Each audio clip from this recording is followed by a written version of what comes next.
What's up, everyone? So, in this episode, we're going to be discussing a very timely topic if you happen to have rentals in a state with winter, and we're going to discuss what to do with snow removal and salting at your properties. There is definitely very strong opinions out there about what the best way is to handle this for liability reasons and also for, well, I guess general lawsuit reasons would kind of fall under there. But we're going to dive into this topic because I just came back from a conference and it came up in one of the Q&A classes, and boy, there were strong feelings on both sides of the aisle about this one.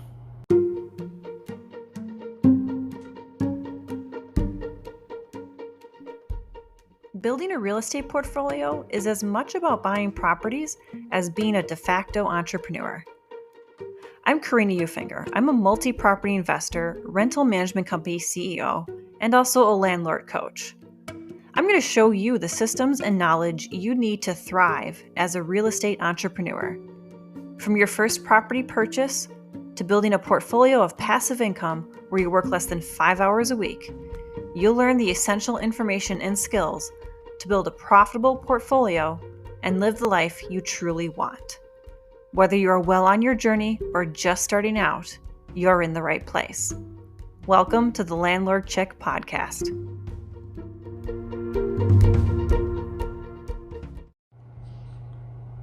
So this was a topic that I was surprised had so many strong feelings associated with it.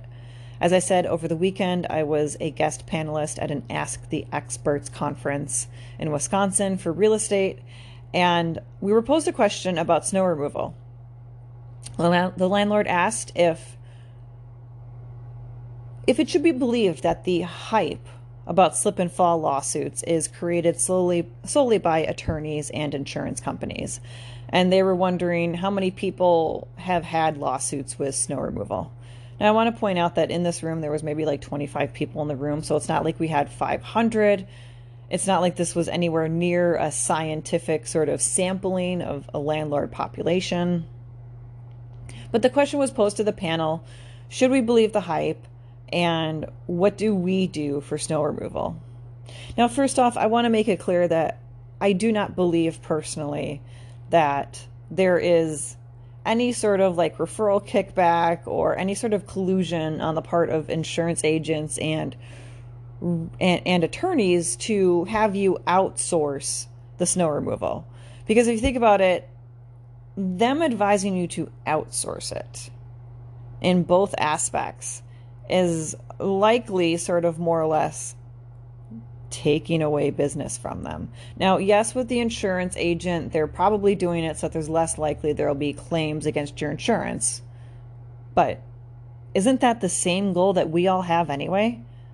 Like, I don't approach my everyday decisions wondering if it's the best for me. I approach it wondering, is this the best for my risk and liability? So that being said, I honestly think the recommendation from the insurance companies is smart. Attorneys, they don't have any reason to tell you to outsource it other than basically what they've seen and the experience that they have had as attorneys in the courtroom. Now, slip and falls are very, very litigious cases, meaning that the attorney that the tenant uses in these cases, they go for blood. And that is why attorneys highly recommend that you outsource snow removal. Because in the event of a lawsuit, and how a lawsuit will work, if you've never had one, you've never been a part of one in any sort of scenario, if you have something where there's bodily injury, so a tenant sues you because they slipped and fell on a sidewalk or a pavement that is attached to your property, what happens is the tenant sues you and your insurance company. Your insurance company then looks for someone that they could sue in return. See, they always want to find someone else that they can outsource the liability to. If the snow removal is done by a third party, if it's done by an insured company, then your insurance company in that instance will turn around and countersue to the snow removal provider. Now, the reason they do this is because ultimately, while yes, you are the landlord, it was this particular company that provided the service, so therefore they're the ones that should be on the hook, assuming that you didn't make any nefarious decisions when setting up your snow removal. So what would be nefarious decisions in snow removal? Well, if you told them you don't want anyone to go out unless, of course, it's a blizzard, then obviously this is going to come back to you more than it will the snow removal company. But let's say that you told them, yeah, I want you to go out if it's more than 1.5 inches. I want you to salt the sidewalks. I want you to shovel the sidewalks. You had all that in place. And then a tenant still slipped and fell, and they fell because the snow wasn't removed on one portion of the sidewalk. Your insurance company will go back to the snow removal provider and say, you were supposed to remove all the snow on the sidewalk. We are therefore suing you now. So that is how a lawsuit will unravel in the court if you outsource your snow removal. Now, towards the end of the segment, we will go over how a lawsuit functions if you have a tenant do it. And believe me, it happens a lot differently than if you had outsourced it to a snow removal company. So for starters, single-family homes, we all know that that's going to fall on the tenant. There are a few instances where I have seen a landlord provide the snow removal for a single-family home. These were all in responses to some sort of reasonable accommodation, whether it be for a disability or other item. So if you have a single-family home rental, you really have a cut and dry approach. It's going to be placed with the tenant. You are not going to provide a snow blower, a shovel, or salt. That's all going to have to be provided by the tenant themselves. And it's really standard in the equation. When we get into small multifamily, so 2 to 5 unit, this is really where the bulk of the question in the conversation comes from. When we talk about larger multifamily, so 6 units or larger, generally speaking, when you get to that point, you are outsourcing it automatically. And mostly it's because having a tenant that would have the time and the physical capabilities to remove snow in a property that is 6 units or larger is a little bit harder to find. So in these instances, this is why most people tend to go that way. It's first because they realize that, you know what, it's unlikely I'm going to find a tenant that would devote 3 hours to snow removal because that's what it's going to take. You're also going to have the situation of a very large parking lot likely, and unless, of course, they happen to have a snow plow on the truck, they're not going to be able to snow blow the parking lot. So that's another reason that when we get to this size of property, we are outsourcing snow removal. But yet, I can't help but think at some point, depending on the size of the complex, the landlord likely had the thought process of deciding, you know what, this is too much for me to handle effectively. This is too much for a tenant to handle effectively. I really just need to outsource, get it done professionally to limit my liability. And that absolutely is the case at some point. At some point, you make the decision to outsource snow removal for your own liability reasons. Now, getting back to small multifamily and how we approach this, I will be honest. My approach to small multifamily is that it is handled by the landlord. All of the properties that I rent out that I own, I have a snow removal company that comes and plows the driveways, shovels the sidewalks, and salts the sidewalks. I honestly feel this is the best approach in any portfolio. The reason I say this is because I don't believe it is a fear tactic about slip and fall lawsuits. Slip and fall lawsuits happen. What I also know from experience being a property manager is that there can be situations with slip and falls that don't become lawsuits because of the way you handle them ahead of time or because of how you did handle the snow removal. So I've managed a couple of properties that have been a part of slip and fall incidents. They never went to lawsuits. Part of the reason they never went to lawsuits was how my company approached it when the tenant approached us with the issue. A lot of it came down to our tactics in handling the situation when we became aware of it, how we responded to the tenant, how we acted as their friend, not an adversary in the equation. We were able to kind of talk them off the ledge of a lawsuit and get them to the point where we came to a reasonable understanding.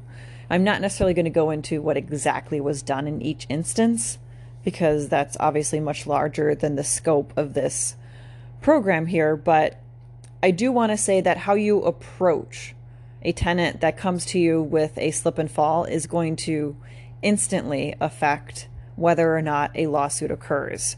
If someone approaches you with a slip and fall and you're instantly combative and you're adversarial, like, oh, well, did you take caution? Were you running to your car? Or did you just walk outside and not look at the weather at all? That's the bad way to approach a slip and fall. Always approach it with a sort of conciliatory tone to it. Don't admit fault, anything like that, but, oh, I'm so sorry that happened to you. Let them vent about it. You should be able to bring them to an understanding, assuming that there wasn't some sort of catastrophic injury that came from it.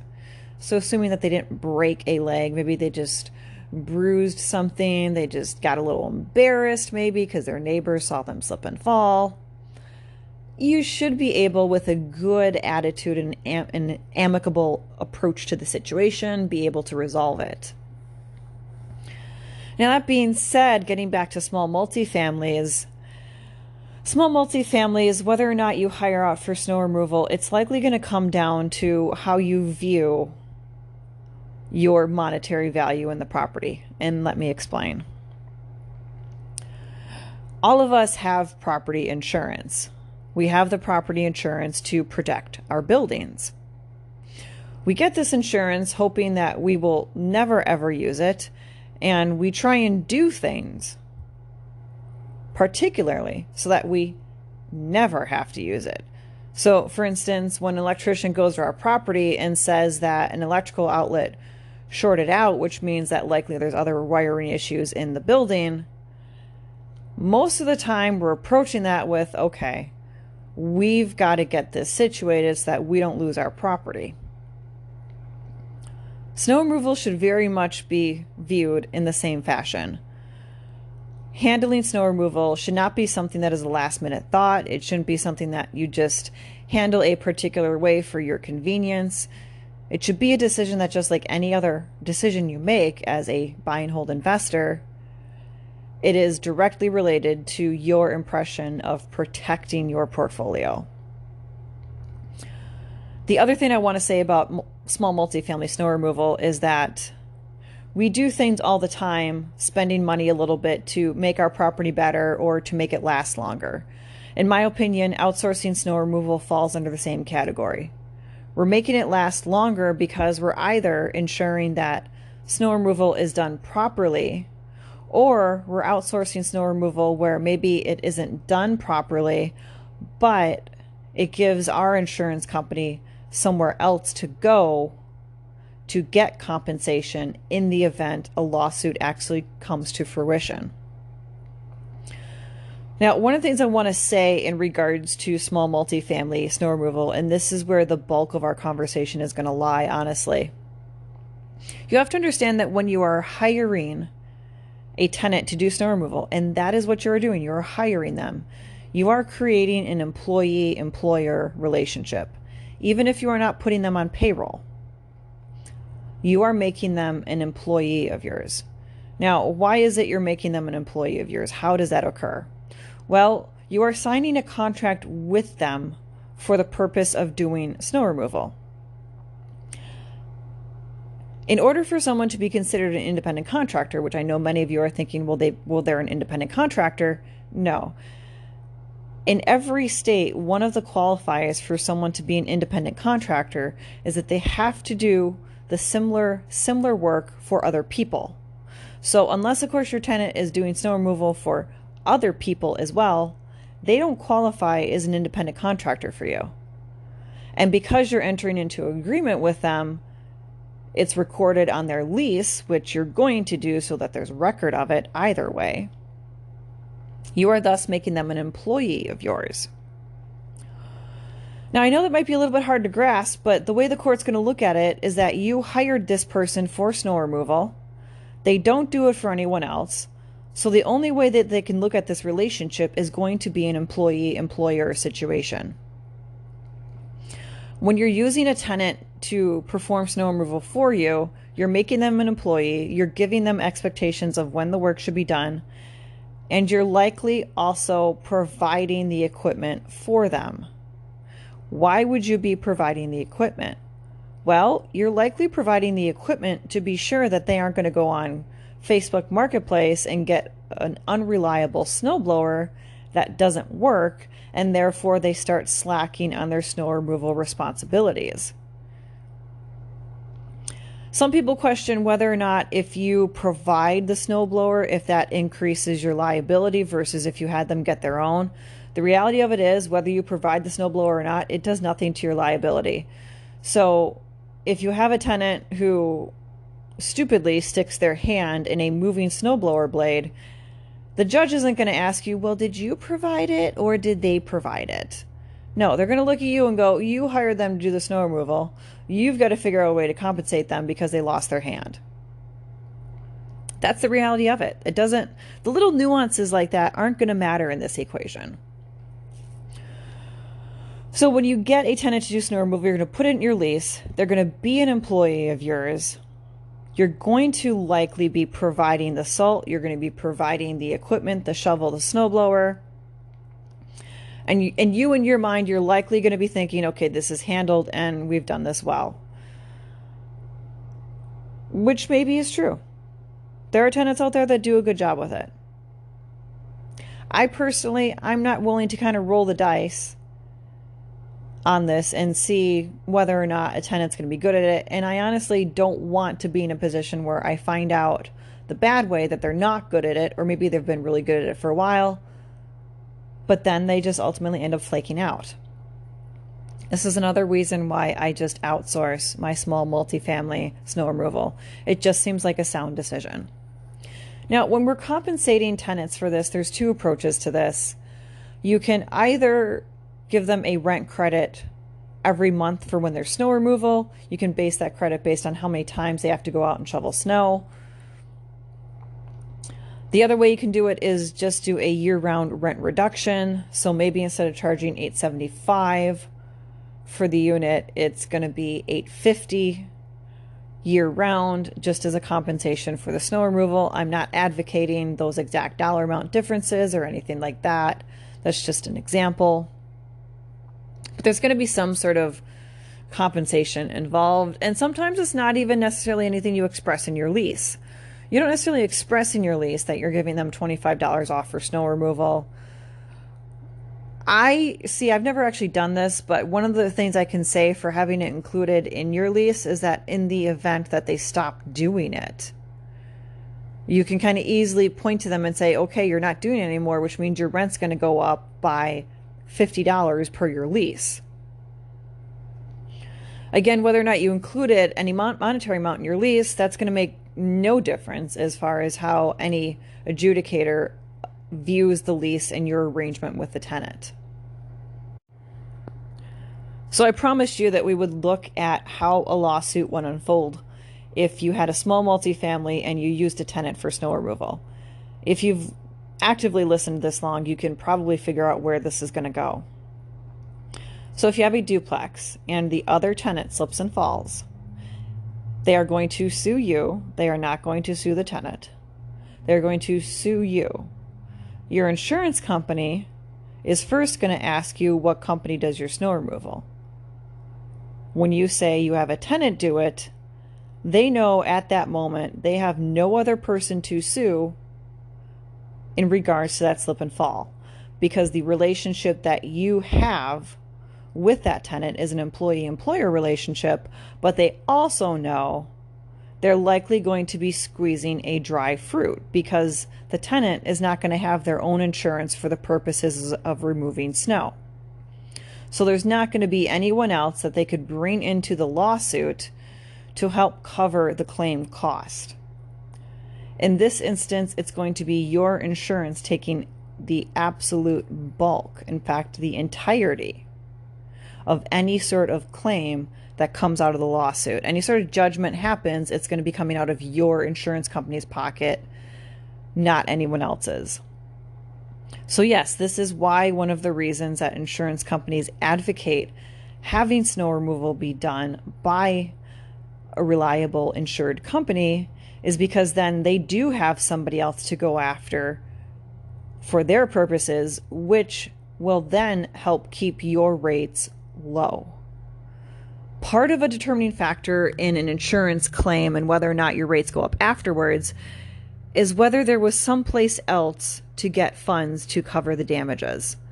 In an instance where you have hired a tenant as an employee to do snow removal, there's no other place to recoup these damages.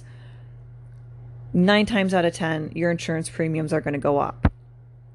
It's even possible that your insurance company could require that you outsource it in the future to avoid this situation. In these situations, you are going to be fully responsible, and this is where we get back to the idea of the value of risk liability. I believe it is absolutely worth for my portfolio of 4 properties, it's absolutely worth the approximately $200 a month I spend on snow removal to ensure that it is done timely, efficiently, and effectively by an outside company. For me, it is absolutely worth it. There is no amount of money that would make me change my mind for the risk that is associated with this. Because remember, a slip and fall is a very litigious case. They really go for blood. The tenant's attorney will absolutely go for blood. They will milk it for everything it's worth.